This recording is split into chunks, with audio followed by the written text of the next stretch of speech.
नमस्कार दोस्तों, मैं हूं मनविंदर और मेरे चैनल एमबी स्पीक्स पे आप सभी लोगों का बहुत स्वागत है।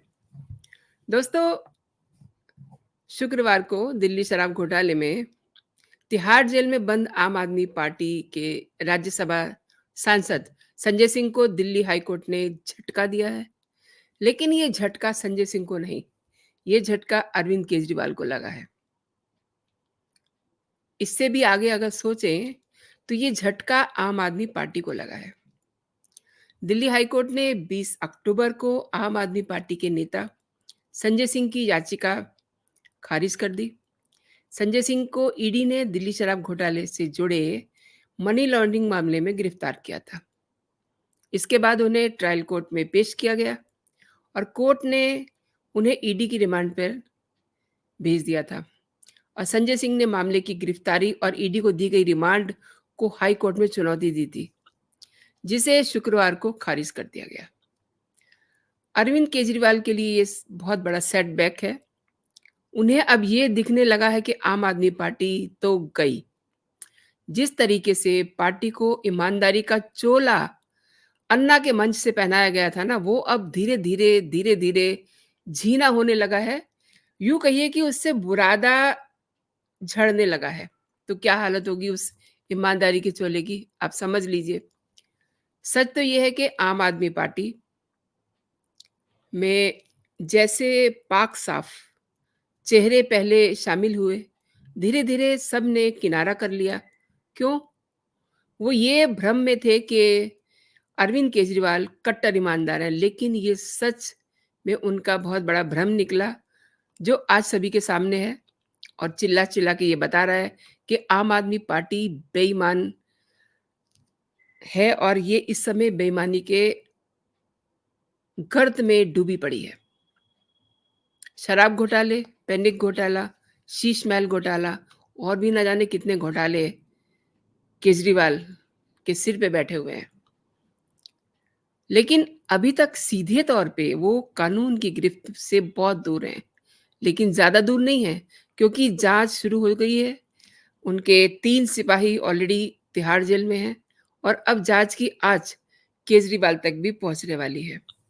इसके बावजूद देखिए, आज क्या जलवा दिखा रहे थे संजय सिंह कोर्ट में, क्योंकि उन्हें चीख-चिल्ला करके अपनी बात को सच की तरह रखने की आदत पड़ चुकी है। और संजय सिंह के वकील विक्रम चौधरी क्या कहते हैं देखिए, उन्होंने कहा कि ये मामला राजनीति से प्रेरित है। संजय की गिरफ्तारी अवैध है, उन्हें रिहा करना चाहिए। लेकिन कोर्ट ने भी उन्हें करारा जवाब दिया और कहा कि ईडी देश की प्रमुख जांच एजेंसी है, कोर्ट इसका हिस्सा नहीं बन सकती, ना ही बनेगी। संजय एक पॉलिटिकल फिगर हैं, कानून सबके लिए बराबर है और हर शख्स को अपनी पब्लिक इमेज रखने का पूरा अधिकार है, लेकिन ये किसी क्राइम जांच के रास्ते में नहीं आ सकता। तो कहने का मतलब ये था कि वो अपनी इमेज की रक्षा करें, लेकिन कोर्ट किसी क्राइम जांच के रास्ते में नहीं आ सकता। कोर्ट ने ये भी कहा कि अभी तक अदालत में ऐसा सबूत नहीं दिया गया, जिससे ये साबित हो या सबूत हो कि संजय सिंह की गिरफ्तारी राजनीति से प्रेरित है। जांच अभी प्राइमरी स्टेज पर है, इसलिए अभी मामले में हाई कोर्ट के दखल का कोई औचित्य नहीं बनता। आप ये भी समझ लीजिए कि मामले में पिछली सुनवाई 19 अक्टूबर को हुई थी। तब जस्टिस स्वर्णकांत शर्मा की बेंच ने मामले में दोनों दलीलें सुनने के बाद अपना फैसला सुरक्षित रख लिया था और इससे पहले 17 अक्टूबर को हाई कोर्ट में सुनवाई हुई थी। उसमें आप नेता ने कोर्ट से ये कहा था कि ईडी ने उन्हें एक सम्मन तक जारी नहीं किया। यानी कि जब भी उन्हें बोलने का मौका मिलता है तो वो अपने आप को कट्टर ईमानदार बताते हैं, जस्ट लाइक केजरीवाल। संजय सिंह शोर मचाने के लिए जाने जाते हैं और यही काम वो केजरीवाल के लिए करते हैं। जहाँ केजरीवाल को लगता है कि उनकी आवाज़ थोड़ी कम है, तो वहाँ वो संजय सिंह को आगे कर देते हैं ताकि वो शोर मचा के झूठ को सच साबित करने की कोशिश करना शुरू कर दें। 4 अक्टूबर को ये संजय सिंह ने कहा कि ईडी उनके घर पहुंची थी, तलाशी ली और उनको गिरफ्तार कर लिया। इसलिए वो कह रहे हैं कि ये सत्ता का दुरुपयोग करके गिरफ्तारी की गई है। लेकिन जो केस हैं, उससे वो आँखें बंद किए हुए हैं। लेकिन आँखें बंद कर लेने से रात तो नहीं हो जाती ना। मनी लॉन्ड्रिंग कानून उत्पीड़न का साधन नहीं बन सकता, ये भी वो कह रहे हैं। मतलब क्या-क्या लॉजिक वो दे रहे हैं अपने आप को ईमानदार बताने के लिए। ईडी ने कोर्ट को ये कह ही दिया है कि आबकारी नीति बनाने में संजय सिंह का अहम रोल था, तो अब बचा क्या? उन्होंने शराब कारोबारियों और थोक विक्रेताओं को लाभ पहुंचाने का काम किया, ये भी कोर्ट इन्फॉर्म कर चुका है।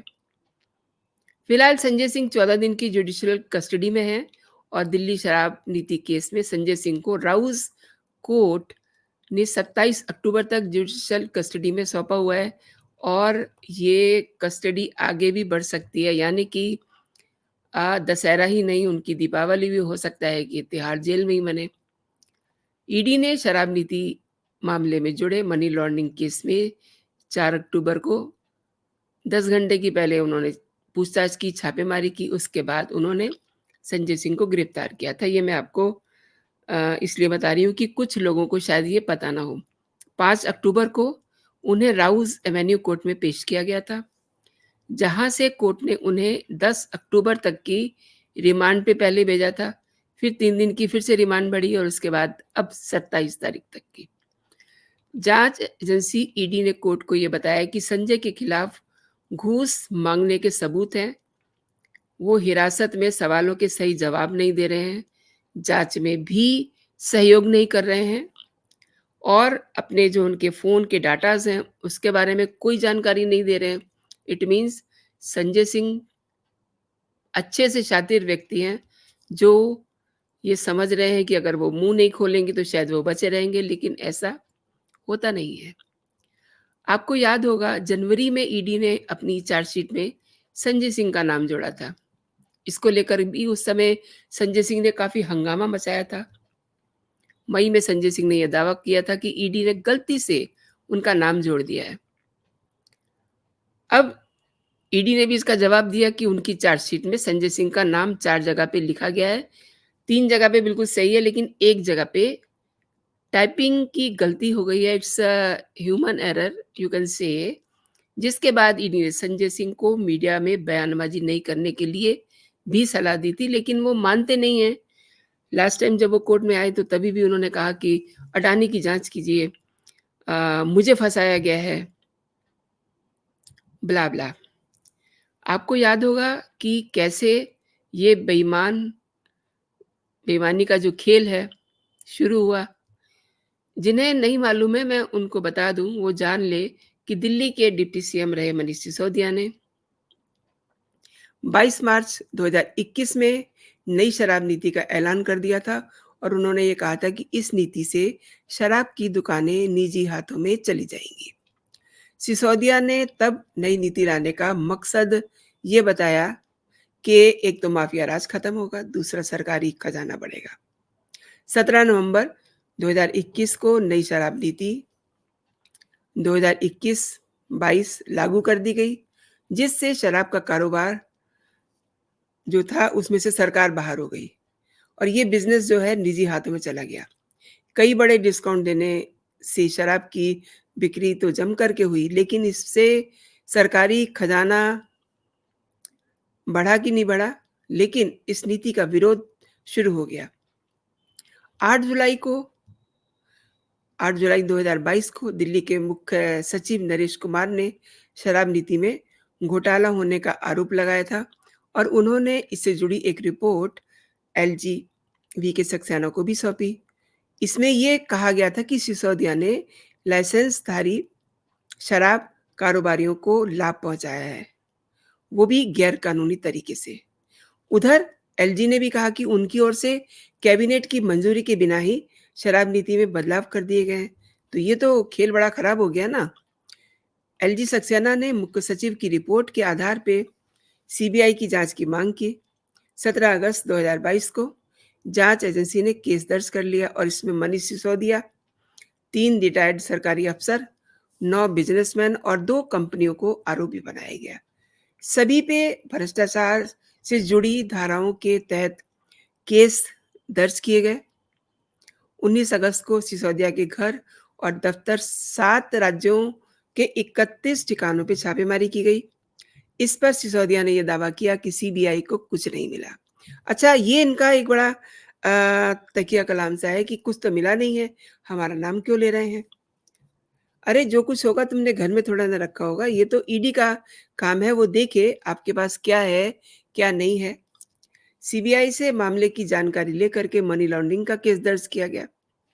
विवाद बढ़ गया और 28 जुलाई 2022 को दिल्ली सरकार ने नई शराब नीति को रद्द कर दिया। फिर से पुरानी नीति लागू करने का फैसला लिया गया। 31 जुलाई को सरकार ने कैबिनेट में नोट बनाया और शराब की ज़्यादा बिक्री के बाद भी सरकार की कमाई कम हुई, ये कह कर के नई नीति लागू की, क्योंकि खुदरा और थोक कारोबारी शराब के धंधे से हट रहे थे। सिसोदिया के पास एक्साइज डिपार्टमेंट था। ऑब्वियसली हर जगह साइन उनके चल रहे थे।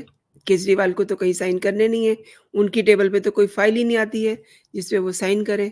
इसलिए सिसोदिया को मुख्य आरोपी बनाया गया था इस पूरे मामले में। कई बार पूछताछ के बाद जांच एजेंसी ने 26 फरवरी को उन्हें गिरफ्तार कर लिया। फिलहाल वो जेल में है। उन्होंने भी जमानत के लिए अर्जी लगा रखी है, लेकिन उस पे फैसला अभी सुरक्षित है।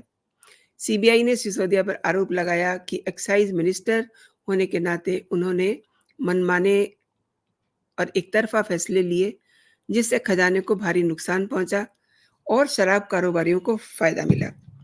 अब संजय सिंह की भी सुन लीजिए। संजय सिंह का नाम पहली बार कैसे आता है? अरोड़ा, जो सरकारी गवाह बन गए हुए हैं आजकल। और जब उन्होंने संजय सिंह का नाम लिया, तो फिर जाहिर सी बात है कि शिकंजा जो है संजय सिंह की गर्दन तक आ पहुंचा। उसी का नतीजा है, वो चाहे कितना भी शोर मचा लें, कितना भी अपने आप को पाक साफ बता लें, लेकिन कानून अपने तरीके से चलेगा।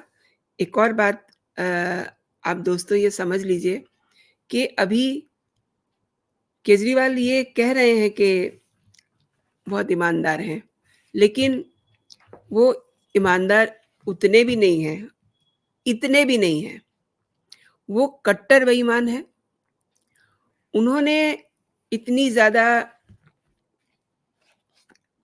बर्बादी की है सरकारी खजाने की, और कंसेंट उन्हीं की थी। बता वो रहे थे, लेकिन वो कहीं साइन नहीं कर रहे थे, कहीं पिक्चर में आने से बच रहे थे। लेकिन अरोड़ा ने जो लास्ट अपनी बातचीत में ईडी को बताया, उसमें उन्होंने ये कहा था कि जो मीटिंग हुई थी वो सिसोदिया के घर पे हुई थी। इसमें संजय सिंह और केजरीवाल ने भी भाग लिया, कुछ उसमें शराब कारोबारी भी थे। तो इसी के बाद ये सब गिरफ्तारियों का सिलसिला शुरू होता है। अब देखना ये है कि ये जो जांच चल रही है, इसकी आँच माना तो ये जा रहा है कि केजरीवाल तक पहुंच गई है, लेकिन अभी शिकंजा उन पे कब कसेगा, ये आने वाले दिन बताएंगे।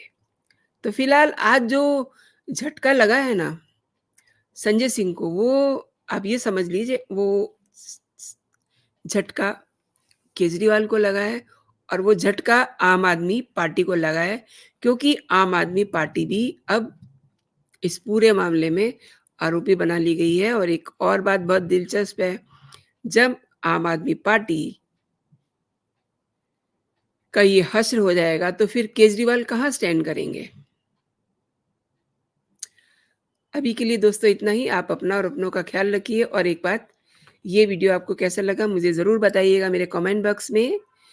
और वीडियो पसंद आया हो तो अपने दोस्तों में भी इसको फॉरवर्ड कीजिए, शेयर कीजिए अपने ग्रुप्स में। और अभी तक अगर आपने मेरा चैनल सब्सक्राइब नहीं किया है, तो मेरे चैनल को आप सब्सक्राइब भी कर लीजिए, ताकि मेरा हर कंटेंट आप तक सबसे पहले पहुंचे। जय हिंद, जय भारत।